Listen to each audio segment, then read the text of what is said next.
Hello friends, welcome to counter top classics. இன்றைக்கி நம்ம சமையல் மேடையில் வீட் பாஸ்தா தான் செய்ய போகிறோம். இந்த பாஸ்தா வந்து குழந்தைகளுக்கு ரொம்ப பிடிக்கும். ஹிட்ஸ் ஸ்பெஷல்னு சொல்லலாம். அந்தளவுக்கு எல்லாருமே விரும்பி சாப்பிடக்கூடிய ஒரு பிரேக்ஃபாஸ்ட் ரெசிபி தான் நம்ம இன்றைக்கி டேஸ்டியாக குயிக்காக செய்ய போகிறோம். ஹோட்டலில் போய் வாங்கி கொடுக்கறத விட நம்ம வீட்லேயே நல்லா ஹைஜீனிக்காக வீட்டில் இருக்கக்கூடிய வெஜிடபிள்ஸ் வச்சு என்ன வெஜிடபிள்ஸ் இருக்கோ அதை வச்சு நம்ம குழந்தைகளுக்கு செஞ்சு கொடுத்துக்கலாம். இது கூட நீங்கள் உருளைக்கிழங்கு, பச்சை பட்டாணி, பீன்ஸ், கேரட் எது வேணாலும் சேர்த்திக்கலாம். நான் இன்றைக்கி கேரட் மட்டும் போட்டிருக்கிறேன். ஆனால் வேக வச்சு போட்டதுனால அந்த பாஸ்தா கூட நல்லா சாப்பிடும்போது சாஃப்டாக இருக்கும். குழந்தைகளுக்கு மென்று சாப்பிட்றதுக்கு ஈஸியாக இருக்கும். வாங்க எப்படி செய்யலான்னு பார்க்கலாம்.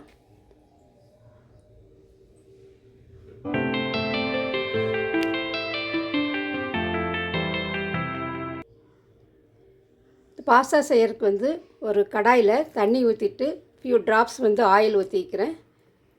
உப்பு போட்டு நல்லா கொதிக்கட்டும். இந்த டெல்மான் பாஸ்தா குவாலிட்டியானது. இந்த வீட் பாஸ்தா எல்லாருமே சின்னவங்கலேருந்து பெரியவங்க வரையில் எல்லாருமே சாப்பிடலாம். இது செய்கிறது ரொம்ப ஈஸி. நம்மளுக்கு எந்த அளவுக்கு வேணுமோ அந்த அளவுக்கு பாஸ்தா எடுத்து அந்த கொதிக்கிற தண்ணியில் சேர்த்திக்கலாம். நான் இந்த கப்பில் 1.5 கப்பு பாஸ்தா சேர்த்திக்கிறேன். நல்லா கலந்து விட்டுடலாம். எவ்வளவு தேவையோ அந்த அளவுக்கு போட்டு அந்த நம்ம ஆயில் ஊற்றி வைக்கிறதுனால ஒன்றோடு ஒன்று ஒட்டாமல் இருக்கும். தனித்தனியாக இருக்குது பாருங்கள். இதே மாதிரி தான் வெந்தாலும் இருக்கும். இப்போ இது கூட நான் ஒரு கேரட் முழு கேரட் 2ஆக கட் பண்ணி போட்டிருக்கிறேன். இந்த மாதிரி கேரட் ஹாஃப் பாயில் பண்ணி கட் பண்ணி போடும்போது அந்த பாஸ்தா எப்படி சாஃப்டாக இருக்கோ அதே மாதிரி கேரட்டும் நல்லா சாஃப்டாக இருக்குது சாப்பிட்றதுக்கு. நம்ம தனியாக பொடியாக கட் பண்ணி போட்டோம்னா அந்த கேரட் கொஞ்சம் வேகாமல் நறுக்குன்ட்டு இருக்குது. அதனால் இந்த மாதிரி வேக வச்சு நம்ம கட் பண்ணி போட்டுக்கலாம். அல்லது மிக்சர் ஜாரில் போட்டு நீங்கள் ஃபைன் பேஸ்ட்டாக அரைச்சும் கூட செஞ்சுக்கலாம். இப்போது இதை வடிகட்டிக்கலாம். வடிகட்டி நல்லா ஆறட்டும். மேலே கொஞ்சம் தண்ணி ஊற்றி விட்டுடலாம். தண்ணி ஊற்றும் போதும் நல்லா ஒட்டாது. இப்படியே வேணாலும் விட்டுக்கலாம். நான் பிகினர்ஸுக்கு சொல்கிறேன், நீங்கள் ஆயில் ஊற்றாமல் இருந்தீங்கன்னா தண்ணி மேலே தெளித்து விட்டாலும் கூட அது ஒன்றோடு ஒன்று ஒட்டாமல் இருக்கும். நான் ஒரு 1/2 டம்ளர் தண்ணி மேலே ஊற்றி விட்டுருக்குறேன். நல்லா ஆறட்டும். சீக்கிரமாகவும் ஆறிடும். இப்போ அந்த கேரட் எடுத்து நம்மளுக்கு எந்த சைஸ் வேணுமோ அந்த அளவுக்கு பொடியாக கட் பண்ணி எடுத்து வச்சுட்டேன். இப்போ ஒரு கடாய் வச்சு அதில் எண்ணெய் ஊற்றிக்கிறேன். எண்ணெய் நல்லா சூடாகட்டும். சூடான பிறகு ஒரு 4 பல் பூண்டு பொடியாக கட் பண்ணி வச்சுக்கிறேன். அதையும் இது கூட சேர்த்திக்கலாம். நான் ஸ்பைசஸ் எதுவும் அதிகமாக சேர்த்துல. பூண்டு, வெங்காயம் மட்டும்தான். 2 பல்லாரி வெங்காயம் பொடியாக கட் பண்ணி வச்சதையும் சேர்த்திக்கலாம். இப்போ பச்சை மிளகாய் 2 பொடியாக கட் பண்ணி நான் சேர்த்த போகிறேன். நீங்கள் குழந்தைகளுக்கு கொடுக்குற மாதிரி இருந்தால் பச்சை மிளகாய் கீறி போட்டுக்கோங்க. நான் 2 மிளகாய் ரவுண்டாக கட் பண்ணிவிட்டு அந்த கொட்டையெல்லாம் முடிஞ்ச அளவுக்கு எடுத்துகிட்டு போட்டிருக்கிறேன். இது சாப்பிடும்போது ரொம்ப நல்லாயிருக்கும். நம்ம கட் பண்ணி வச்சுருக்கக்கூடிய கேரட்டையும் இதில் சேர்த்திக்கலாம். கூடவே தக்காளி பொடியாக கட் பண்ணி வச்சுருக்கக்கூடிய தக்காளி, ஒரே ஒரு தக்காளி தான், மீடியம் சைஸு, அதையும் இது கூடயே சேர்த்து நல்லா வதக்கி விட்டுடலாம். இப்போ பாஸ்தா நம்ம ஆல்ரெடி உப்பு போட்டு தான் வேக வச்சுருக்கிறோம். அதனால் இந்த தக்காளி கேரட்டுக்கு தகுந்த மாதிரி உப்பு நம்ம இதில் சேர்த்துக்கலாம். இப்போ இந்த பாஸ்தாவுக்கு தேவையான அளவு நம்ம காரத்துக்கு தனி மிளகாத்தூள் ஒரு 1/2 ஸ்பூன் சேர்த்திக்கலாம். இது ரொம்ப காரமாக இருந்தாலும் நல்லா இருக்காது. மைல்டாக இருந்தால் தான் குழந்தைகளும் இன்ட்ரெஸ்ட்டாக சாப்பிடுவாங்க. ஒரு 1/2 ஸ்பூனுக்கு குறைவாக சேர்த்திக்கிறேன் தனி மிளகாத்தூள். அதே அளவுக்கு சீரகத்தூள் சேர்த்திக்கிறேன். ஒரு பிஞ்சுக்கு கரம் மசாலா. உங்களுக்கு பார்த்தாலே தெரியும், ஒரே ஒரு பிஞ்சு தான் கரம் மசாலா சேர்த்திக்கிறேன். இது எல்லாமே நல்லா பச்சை வாசனை போகிற வரையும் நல்லா வதக்கி விட்டுடலாம். நல்லா பச்சை வாசனை போகிற வரையும் நல்லா வதக்கிக்கலாம். சீரகத்தூள், கரம் மசாலா ஒரே ஒரு பிஞ்சு தான் நம்ம சேர்த்திக்கிறோம். அது எல்லாமே நல்லா பச்சை வாசனை போகிற வரையிலும் நல்லா கலந்து விட்டாச்சு. இப்போது நம்மளுக்கு தேவைப்பட்டுச்சுன்னா டொமேட்டோ கெச்சப் 1 ஸ்பூன் ஊற்றிக்கிறேன் நான். நீங்கள் ரொம்ப பாஸ்தா கொஞ்சம் நல்லா கொழகொழப்பாக வேணும் அப்படின்னா இனி 1 ஸ்பூன் சேர்த்தி ஊற்றிக்கோங்க.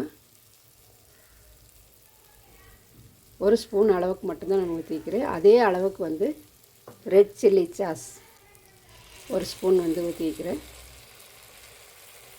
உங்களுக்கு எந்த அளவு வேணுமோ அந்த அளவுக்கு வந்து இன்னி கொஞ்சம் சாஸ் வந்து சேர்த்து ஊற்றும்போது அந்த பாஸ்தா வந்து ரொம்ப அது மாதிரி நல்லா கிரேவி டைப்பில் இருக்கும். இப்போ இந்த பச்சை வாசனை போகிறதுக்காக நம்ம கொஞ்சம் தண்ணி ஊற்றிக்கலாம். அதுக்கு முதல்ல இந்த கேரட்டுக்கு வந்து நம்ம உப்பு சேர்த்துல, இன்னி உப்பு கொஞ்சம் சேர்த்திக்கலாம். நான் வந்து கல்லுப்பு தான் சேர்த்திட்டேன். நீங்கள் வந்து நைஸாக இருக்கக்கூடிய உப்பு வந்து சேர்த்துக்கோங்க. அதனால் இன்னி கொஞ்சம் வந்து அந்த உப்பு கரையிறதுக்காக தண்ணி வந்து நான் மறுபடியும் ஒரு 1/4 டம்ளர் ஊற்றிட்டேன். இந்த தண்ணியிலே உப்பு கரைஞ்சிரும். ஆனாலும் ஒரு டவுட்டுக்காக மறுபடியும் இன்னி கொஞ்சம் தண்ணி ஊற்றி நல்லா மிக்ஸ் பண்ணி விட்டுருக்கும் போது உப்பு வந்து நல்லா கரைஞ்சிரும். இப்போ பாருங்கள், உப்பு வந்து நல்லா கரைஞ்சிருச்சு. இப்போது நம்ம வடிகட்டி வச்சுருக்கக்கூடிய அந்த வீட் பாஸ்தாவை இதில் சேர்த்துக்கலாம். நல்லா சாஃப்டாக இருக்குது பாருங்கள், ஒன்றோடு ஒன்று ஒட்டாமல். பார்த்தாலே நல்லா அப்படியே வேணாலும் குழந்தைங்களுக்கு கொடுக்கலாம், பாலில் போட்டு சர்க்கரை போடாமல். இதை வந்து நல்லா மிக்ஸ் பண்ணி விட்டுடலாம். ரொம்ப நேரம் வந்து வதக்கணுன்ட்டு அவசியம் இல்லை. அந்த மசாலா கூட இந்த சாஸ் எல்லாம் இருக்குது இல்லைங்களா, அது வந்து அந்த பாஸ்தாவில் படுற அளவுக்கு வந்து மிக்ஸ் பண்ணால் போதும். லோ ஃப்ளேமில் வச்சுட்டு நம்ம இந்த மாதிரி நல்லா கலந்து விட்டுடலாம். ஹை ஃப்ளேமில் வச்சோம்னா பாஸ்தா வந்து ரொம்ப ட்ரை ஆயிரும், குழந்தைகளுக்கு வந்து சாப்பிட்றதுக்கு ரொம்ப கஷ்டமாயிரும். அதனால் இந்த மாதிரி சாஃப்டாக இருக்கிற அளவுக்கு வந்து கலந்து, தேவைப்பட்டுச்சுன்னா மேலே வந்து மல்லி இலைகள் வந்து தூவிக்கலாம். அல்லது பெரியவங்களுக்கு கொடுக்குற மாதிரி இருந்துச்சுன்னா பச்சை மிளகாய் வந்து கொட்டையை எடுத்துகிட்டு ரொம்ப ஃபைனாக கட் பண்ணி போட்டுக்கலாம். இப்போ ஒரு ஸ்பூன் வந்து பெப்பர் வந்து சேர்த்து வைக்கிறேன். மிளகுத்தூள் எல்லா பக்கம் படுற அளவுக்கு நல்லா கலந்து விட்டுட்டு, இப்படி கம வாசனையாக இருக்குது இந்த மிளகு சேர்த்துன உடனே. நான் வந்து ஸ்டவ் ஆஃப் பண்ணிவிட்டு இப்போ மல்லி இலைகள் வந்து நம்ம மேலே தூவி விட்டுடலாம். இந்த மாதிரி ஹைஜீனிக்காக செஞ்சு கொடுக்கும்போது குழந்தைங்க வந்து இன்ட்ரெஸ்ட்டாக சாப்பிடுவாங்க, டேஸ்ட்டாகவும் இருக்கும். நம்மக்கிட்ட என்ன வெஜிடபிள்ஸ் இருக்கோ அந்த வெஜிடபிள்ஸ் வந்து நம்ம சேர்த்துக்கலாம். பீன்ஸு, கேரட், பச்சை பட்டாணி, உருளைக்கிழங்கு எது வேணாலும் சேர்த்துக்கலாம், நம்ம விருப்பப்பட்ட வெஜிடபிள்ஸு. இப்போ வந்து ஒரு பவுலுக்கு ட்ரான்ஸ்ஃபர் பண்ணிடலாம். ரொம்ப நேரம் வந்து நம்ம ஸ்டவ்லேயே வச்சிருக்கக்கூடாது. உடனே வந்து நம்ம ஒரு பவுலுக்கு ட்ரான்ஸ்ஃபர் பண்ணிடலாம். அப்போ தான் சாஃப்டாக இருக்குது பாஸ்தா.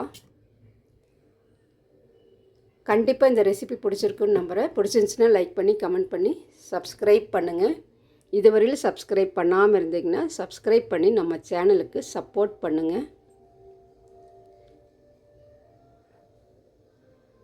ஒரு தடவை நீங்களும் இதே அளவுகளோடு செஞ்சு பார்த்துட்டு உங்களுடைய கமெண்ட்ஸ் வந்து கமெண்ட் பாக்ஸில் சென்ட் பண்ணுங்கள். நீங்கள் எந்த மாதிரி பாஸ்தா வந்து செய்வீங்க அப்படின்னு சொல்லிவிட்டு கமெண்ட் பாக்ஸில் சென்ட் பண்ணுங்கள். தேங்க்ஸ் ஃபார் வாட்சிங்.